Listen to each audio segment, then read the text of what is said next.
Bienvenue sur la chaîne ActuBuzz TVR. Comme tu as pu le voir dans le titre de la vidéo, Simon prend la parole suite à son élimination et ses crises de nerfs qu'il a fait dans les Marseillais vs le reste du monde 6. Il balance sur le comportement de Paga, Tristan, Bastos et Giuseppa. Il explique comment tout s'est réellement passé parce qu'il y a eu beaucoup de passages qui ont été coupés. Beaucoup de révélations sont faites dans cette vidéo. Abonne-toi à la chaîne pour être à jour dans tous les scoops de la TVR, ça prend vraiment une seconde. Je te laisse en vidéo, bon visionnage à toi. Sérieusement, c'est bon, on va rentrer dans le vif du sujet. Bon voilà, je vais revenir point par point parce que c'est important d'expliquer, même si j'ai pas forcément besoin de me justifier sur des choses, mais parfois j'estime qu'il faut au moins faire comprendre aux gens le pourquoi du comment, pourquoi il y a eu ça, pourquoi il y a eu ci, ça, ceci, ça. Parce que sinon on passe pour un fou, et quand je passe pour un fou, ça m'énerve parce que je suis pas si fou que ça. Voilà. Il y a des choses que je peux pas encore expliquer tout de suite parce que c'est encore trop tôt, parce qu'il y a des choses qui vont arriver dans le futur et c'est à ce moment-là que je devrais un peu donner mon avis et ce que moi j'ai ressenti, parce que c'est important de vous faire comprendre mon ressenti, parce que c'est facile de juger à travers une situation, ce qu'on voit genre à l'écran, interpréter dans le sens qu'on veut. Moi je parle de mon ressenti, de ce que j'ai vécu et comment je l'ai vécu aussi, donc et qui ont fait que les causes à effet de ce qui s'est passé ont été du coup vues à l'écran. Voilà. Des choses auxquelles maintenant que je m'en fous parce qu'à l'heure actuelle je suis très heureux, je suis fou amoureux d'une femme qui m'aime, je pense pour de vrai, parce que je pense qu'on m'a peut-être jamais vraiment aimé pour de vrai avant ça. Bébé, I love you so much. Tu réponds pas? Bébé, Quoi? je t'aime. Moi aussi je t'aime. Voilà, pas compliqué ça.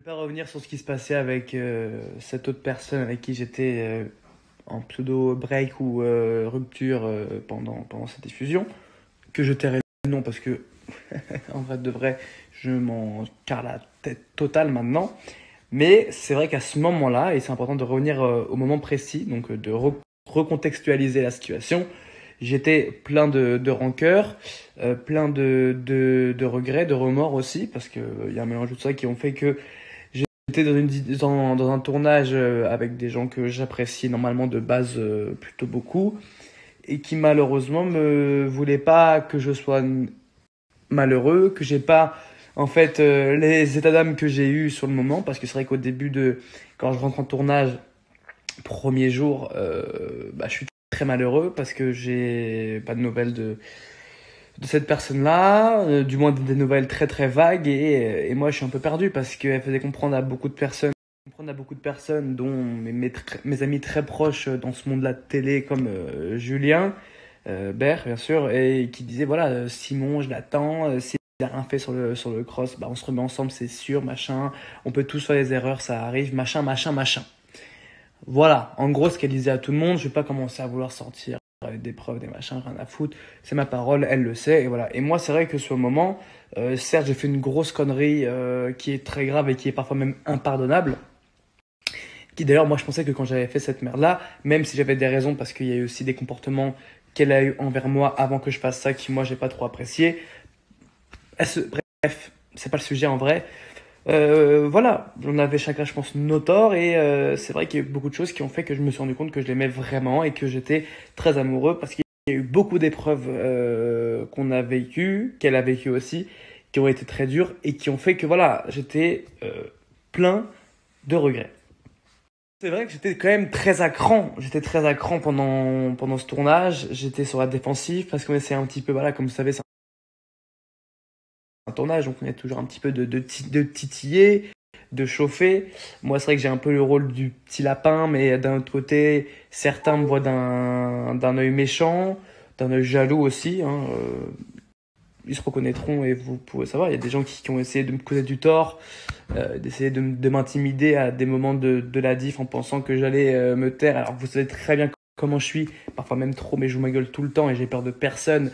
Et dans tous les cas, c'est pas des mecs de 33 balais qui vont m'intimider. Voilà, on est tous pareils. Voilà pourquoi je me suis très bien entendu avec Maëva, parce qu'on est pareil et on pense pareil. Et on a les mêmes manières de penser et de fonctionner. Donc voilà, j'ai donc été pendant ce tournage plutôt très seul finalement. C'est le problème. Pourquoi? Voilà, je me suis engueulé avec Nico, parce que Nico, c'était un de mes seuls vrais alliés, mes seuls vrais grands frères conseiller ami sur place et malheureusement, je ne l'ai pas reconnu. Moi, j'ai très très mal pris le soir où je m'embrouille avec Paga et qui voit toute la scène et qui me défendent pas. Alors que tout le monde voit bien que c'est Paga qui m'agresse et qui me parle très mal. Et encore, ça a été beaucoup coupé. Et moi aussi, ce que je dis, ça a été beaucoup coupé parce que j'ai peur de personne. Et comme je l'ai dit, j'ai dit ce que je pensais d'eux. Parce que voilà, ils arrivent avec un...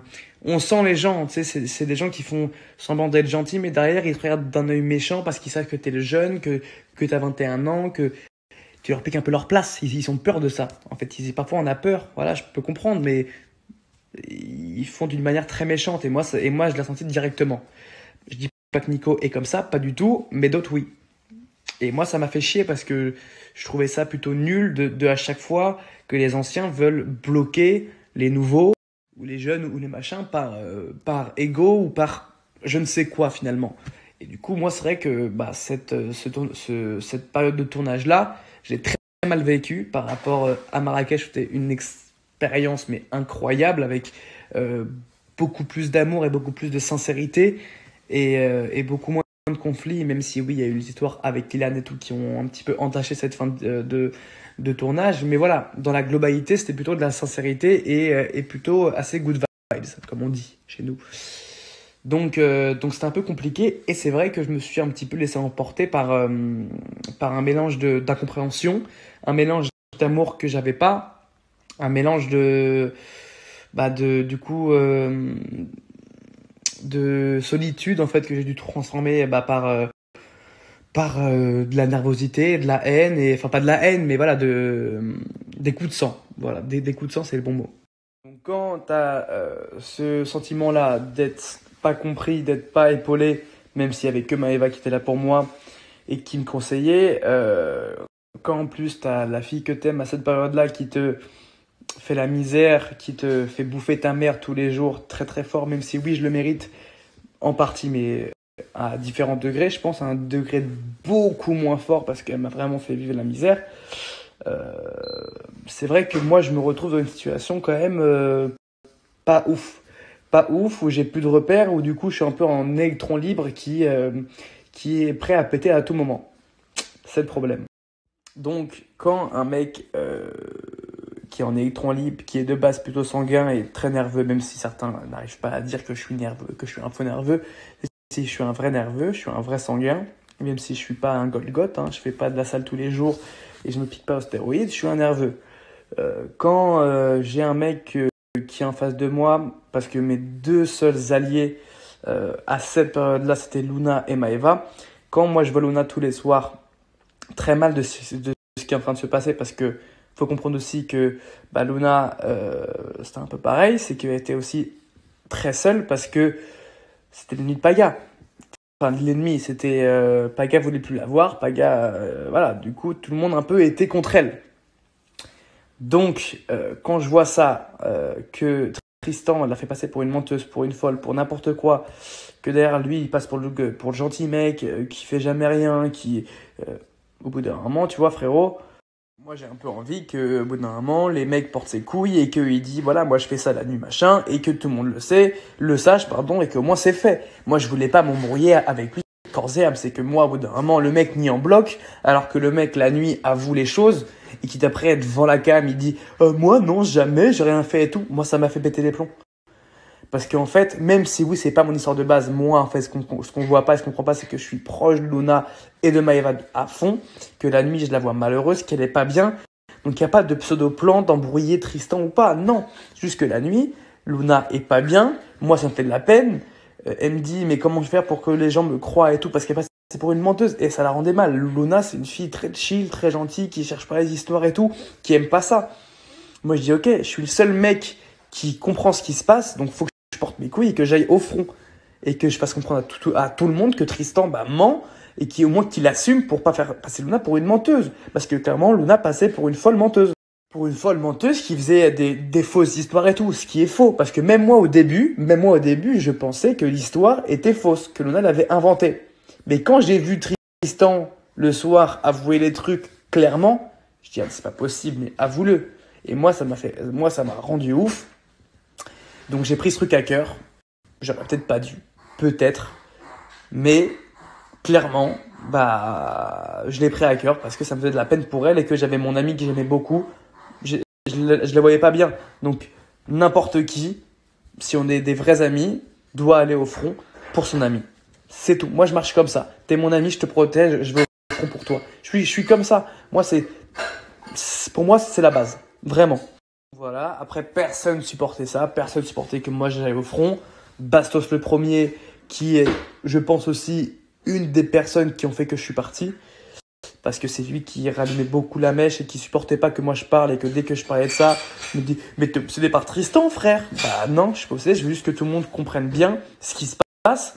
Et qu'en plus, même ma pseudo ex ne me défendait pas. Donc là, j'ai pété un plomb, j'ai vrillé, je dis en fait, voilà, on est tous contre moi. Personne supporte ma relation avec Maëva parce qu'on est, je pense, les seuls vrais de vrais à 100%. Il y a d'autres personnes vraies, mais vraiment sans filtre.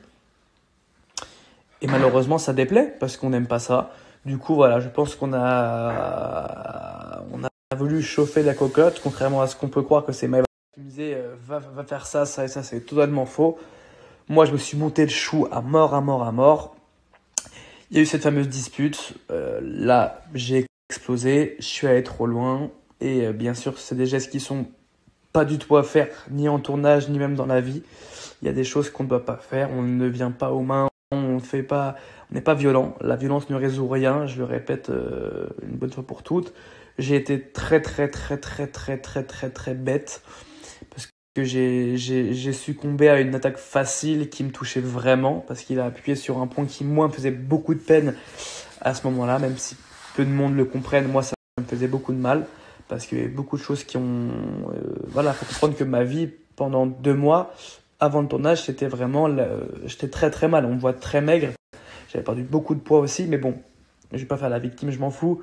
C'est des vrais faits. Et malheureusement, qui pique sur ça, alors qu'il sait très bien que moi, ça me rendait très mal. Il a fait exprès parce qu'il a 0 punchline, il a pas de charisme, il a rien, à part des gros bras et une moustache, il a nada, frère, nada. Il veut piquer sur le seul truc qui peut me faire mal. Là, je vrille et je fais une connerie. Voilà, donc du coup, après, je respecte. Donc à ce moment-là, voilà, je dépasse les bornes, je respecte ceux pour qui je travaille, parce que c'est aussi un métier, faut pas l'oublier, même si c'est la vraie vie, c'est aussi un métier. Je respecte pas les règles, je franchis la ligne rouge, et comme je respecte et ma production et toutes les équipes qui travaillent pour nous, je dis voilà, j'ai fait une erreur, il faut que je prenne l'air. Et voilà, donc je suis pas ni privilégié ni quoi que ce soit, je pars sans rien dire. Tête basse, hein, pas fier du tout, mais c'est comme ça. Donc malheureusement, c'est cher payé parce que j'ai succombé à un truc bête et j'aurais pas dû, mais c'est comme ça, c'est la vie et ça m'a fait, je pense, une très bonne leçon de partir.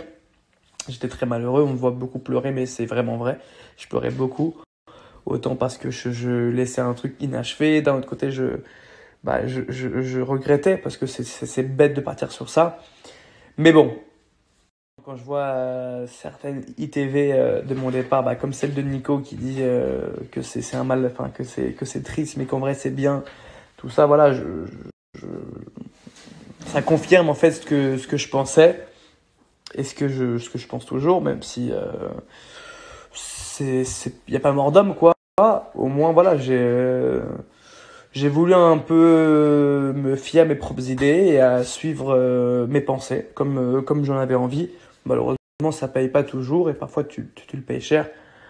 Mais c'est comme ça. Au moins, je serais resté droit. Et je pense que c'est le principal dans la vie, c'est rester droit et fidèle à ses pensées. Voilà. Donc, à suivre au prochain épisode.